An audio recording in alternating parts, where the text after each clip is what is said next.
Donc suite arithmétique et suite géométrique, je te fais sous forme vidéo, comme ça tu pourras le revoir. Ok. Donc, on va commencer par les suites arithmétiques. C'est assez basique, hein.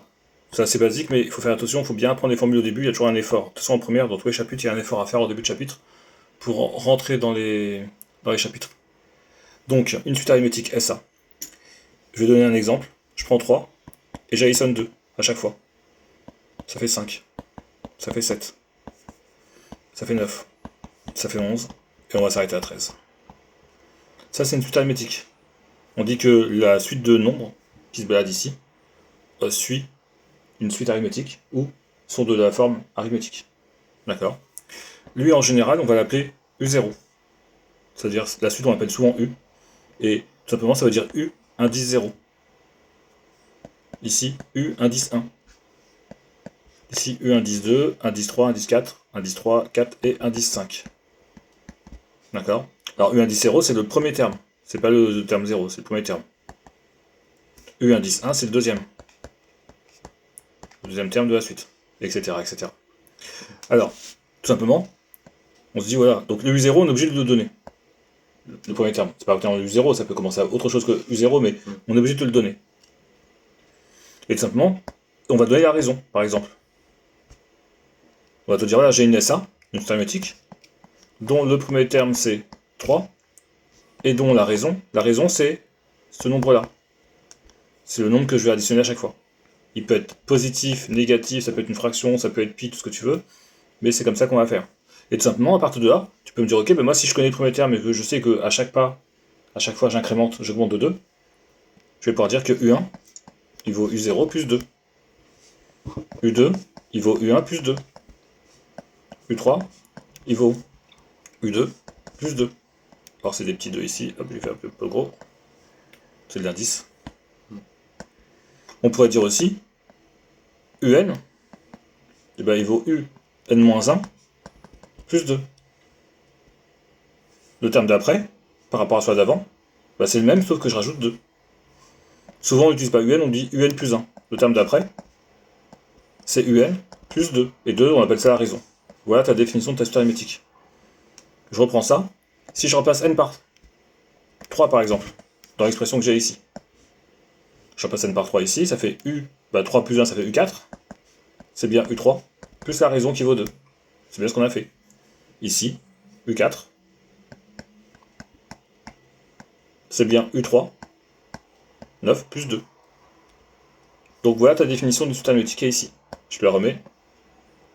Donc, une suite arithmétique, sa définition de base, c'est il te faut un premier terme pour qu'on définisse. Par exemple, dans mon exemple, j'avais pris 3, je crois.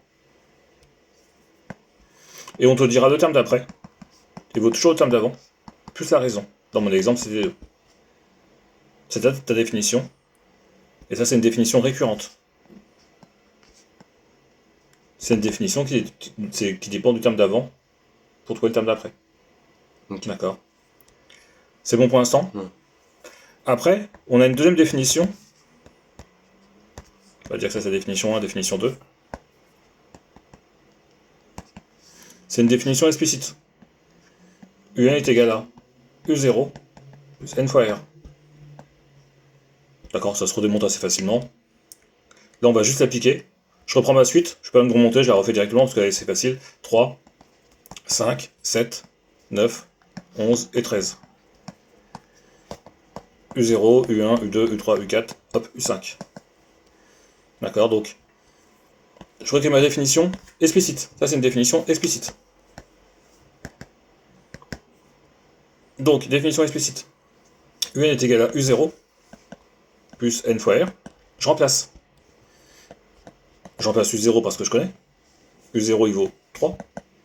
Et ma raison, c'est le nombre que j'ai ici à chaque fois, il vaut 2. Donc, N fois 2, j'ai écrit 2N, c'est plus joli. D'accord. Juste une petite remarque. Là, c'est l'indice, c'est un petit n. Là, c'est un n taille normale. Je vais exagérer mon écriture. U indice n, c'est U0 plus n fois R. J'ai exagéré un petit peu l'écriture. J'ai mis vraiment, c'est de l'indice, c'est de l'indice. UN est égal à, je remplace, 3 plus 2 fois n. C'est pas la même taille de n. D'accord. À partir de là, si je veux calculer U4 par exemple, U5, parce que j'ai U5 ici, Bah, simplement, j'en passe n par 5. 3 plus 2 fois 5. Ça fait 10, plus 3, ça fait 13. Je retrouve bien mon 13 qui est ici. D'accord, donc cette définition explicite, un en fonction de n, est plus simple que la définition récurrente. Je remets mes deux définitions côte à côte. J'ai u0 qui valait 3, et u1 10n plus 1 qui est égal à u1 10n, plus la raison donc qui vaut 2. Ou, définition explicite, u1 est égal à u0 donc plus n fois r, et donc quand j'applique, u1 10n est égal à u0 c3 plus 2n. Clairement, si on peut utiliser ça, on va utiliser ça, plutôt que ça. Mais c'est ça la définition de base. Pourquoi c'est plus simple? Bah, imagine que tu veux calculer u25 avec cette définition-là. Bah, pour avoir le 25e terme, il te faut u24. Pour avoir u24, bah, il te faut u23. Jusqu'à arriver à u1 qui vaut u0 plus 2. Tu vas pouvoir calculer u1, u2, u3. C'est ça une suite récurrente, et on calcule à chaque fois le suivant par rapport à ceux d'avant. Donc il faut ceux d'avant pour pouvoir avoir le suivant. Comme dans les jeux. Les jeux, maintenant, sur téléphone mobile, il faut l'étape d'avant pour avoir l'étape d'après. Et si tu veux U25, simplement on remplace n par 25. On calcule et on trouve U25. Ok pour ça, donc je résume. Les suites arithmétiques. Un plus 1 est égal à un plus la raison. Et bien sûr, à un moment, il faut initialiser. Ça peut être U0, le premier terme, on peut l'appeler U5, U10. On n'est pas obligé de démarrer U0. Imagine que c'est ton argent de poche. On imagine que tu as pas eu de l'argent de poche à l'âge de 0 ans. On va dire que tu as eu de l'argent de poche à partir de 10 ans. Bah ici, tu mettras U10. U10, par exemple, tu as eu 5 euros par semaine. D'accord? Et tous les ans, ton argent de poche a augmenté de 2 euros, par exemple. C'est-à-dire que tu as démarré à 5 euros. Nous, on va appeler U10. Et l'année suivante, ton père t'a dit, ah là, tu as 2 euros de plus par l'argent de poche par semaine, donc ça fait 7 euros. U11. Et 11, il correspond à ton année, à ton âge, etc. etc. Donc, ici, on n'a pas démarré à U0. Je vais juste effacer pour bien mettre mon 10 ici.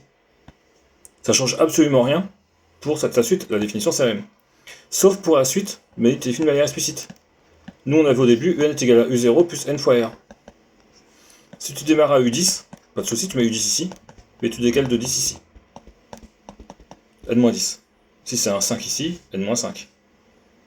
C'est bon pour l'instant? Donc, j'avais 3, 4, 5, 7, je remets la suite de tout à l'heure en 3, 7, 5, 9, 11 et 13. Imagine que tu calcules la somme, donc lui on appelle U0, et lui c'était U5. Je revérifie, donc U0, 1, 2, 3, 4, 5. D'accord? Imagine que tu veux calculer la somme. La somme des UI de I égale 0 jusqu'à I égale 5. Le signe veut dire somme. C'est-à-dire que tu veux faire U0, plus U1, plus, jusqu'à U5. Bah t'as une formule. Tu prends le premier terme, donc le premier qui apparaît. Tu prends le dernier, U5.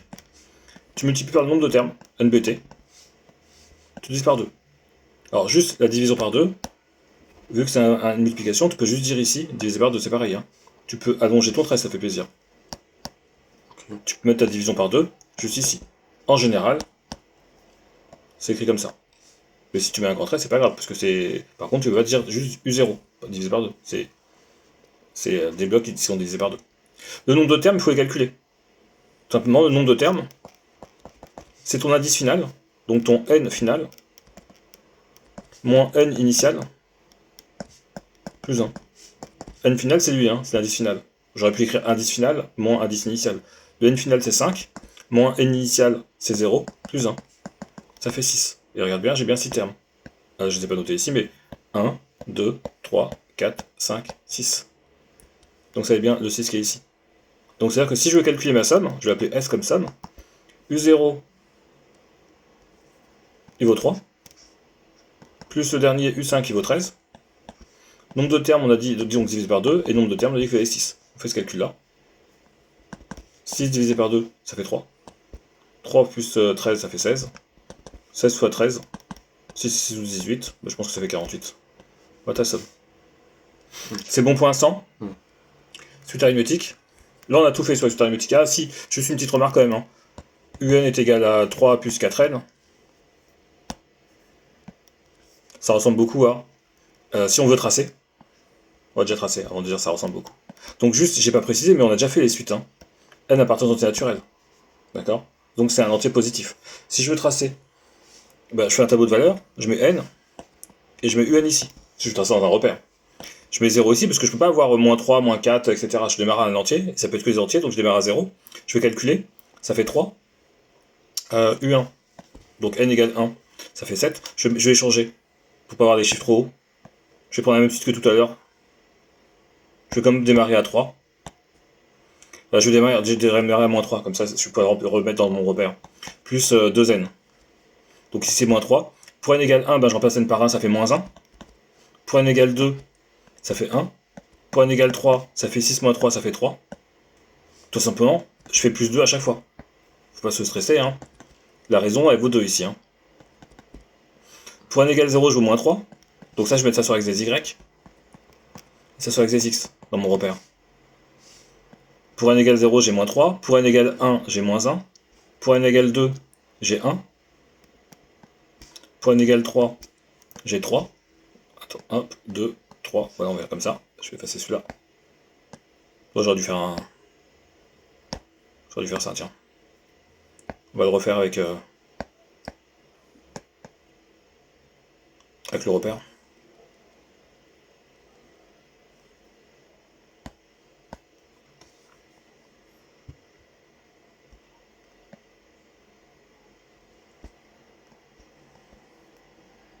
Donc pour n égale 0, j'ai moins 3. Pour n égale 1, j'ai moins 1. Pour n égale 2, j'ai 2. J'ai 1. Pour n égale 3, j'ai 3. Et je peux tracer, bon je trace à la main comme ça, mais j'ai une règle, hein, mais voilà, on va pas s'emmerder. Non, c'est très moche.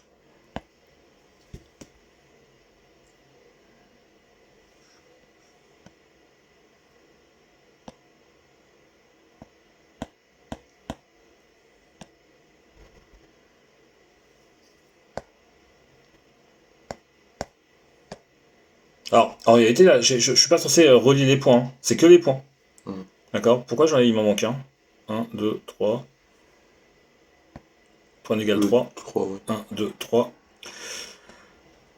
En réalité, c'est que les points. Mais en reliant, c'est juste pour te dire que c'était aligné sur une droite. Mais pourquoi? Parce que ça ressemble à une fonction affine. Bah bien sûr. Y est égal à moins 3 plus 2x. Y est égal à... Bon, P, j'ai mis dans l'autre sens parce que j'ai commencé par ça. Plus mx. AX plus, vous utilisez AX plus B ou MX plus P, c'est pareil? MX plus P. Voilà. Donc là, c'est ton M, coefficient directeur. Là, c'est ton ordonnée d'origine. On trouve bien l'ordonnée d'origine et le coefficient directeur si x augmente de 1, y augmente de 2. D'accord.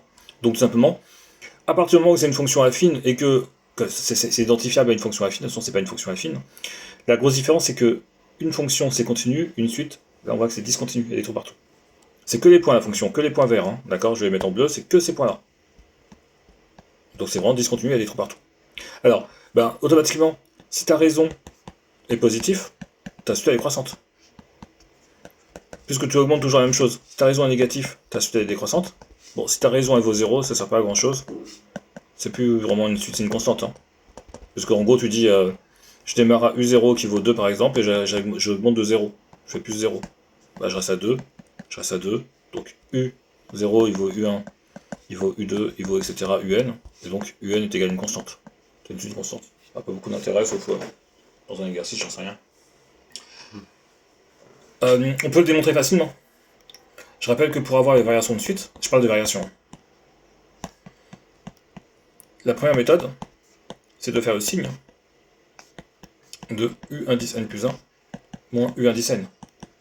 Donc on est parti, on a une SA, on prend la définition de base, UN plus 1, donc définition récurrente, hein, est égal à UN plus la raison. Je veux le signe, je veux le signe de quoi? Je veux les variations, donc je fais le signe de UN plus 1 moins U de n, donc je fais UN plus 1 moins U de n. UN plus 1 c'est ça. J'obtiens R. Normal, hein. L'écart entre deux U consécutifs, c'est R. D'accord? Entre U5 moins U4, ça fait la raison, U3 moins U2, ça fait la raison, U17 moins U16, ça fait toujours la raison. Et ben, donc on fait le signe de ça. Si R est positif, bah suite est croissante. C'est ce que j'ai fait au-dessus. Si R est négatif, bah suite est décroissante. Et si R est égal à 0, bah suite est égale à une constante. D'accord? Si jamais, tu me dis ok, mais moi si j'ai pas la définition explicite, j'ai la définition récurrente. C'est ça. Ah pardon. Si jamais j'ai pas la définition récurrente, mais j'ai la définition explicite. Bon. Déjà, bah, automatiquement, un plus 1 est égal à un plus la raison. Donc en réalité, de là, tu as tout de suite ça. Hein. D'accord? Pour pouvoir avoir l'équivalence, ici, pour pouvoir dire je peux passer de l'un à l'autre, il te faut que sur ta définition récurrente, on te donne aussi ton point et terme. Passer de l'un à l'autre. Mais supposons que tu veuilles travailler juste avec ça. Pas de souci, je le fais juste avec des lettres. Hein. Un plus 1 moins u de n. Un plus 1, ça fait u0 plus n plus 1 fois r. Ce que je souligne ici, ça c'est mon un plus 1. Moins u de n, je mets une parenthèse. Alors je mets une parenthèse ici, ça sert à rien, c'est juste pour dire ça c'est un plus 1. Moins u de n, moins u0 plus n fois r. Mais si la parenthèse, elle est... Elle est obligatoire par contre. Ok, Elle est obligatoire, ouais. c'est super obligatoire à cause du moins. Mais là c'était juste du visuel, la première Ouais. parenthèse. U0, je développe, plus nr, plus r, moins u0, moins nr. N fois r. Ça s'élimine, ça s'élimine. Il reste plus que la raison. Bah oui, si je fais un plus 1 moins u de n, c'est une suite arithmétique. La différence entre deux termes consécutifs, le plus grand moins le plus petit, c'est la raison. D'accord? Donc dans tous les coups, ça marche. Ok, pour ça, je m'arrête ça pour les suites arithmétiques.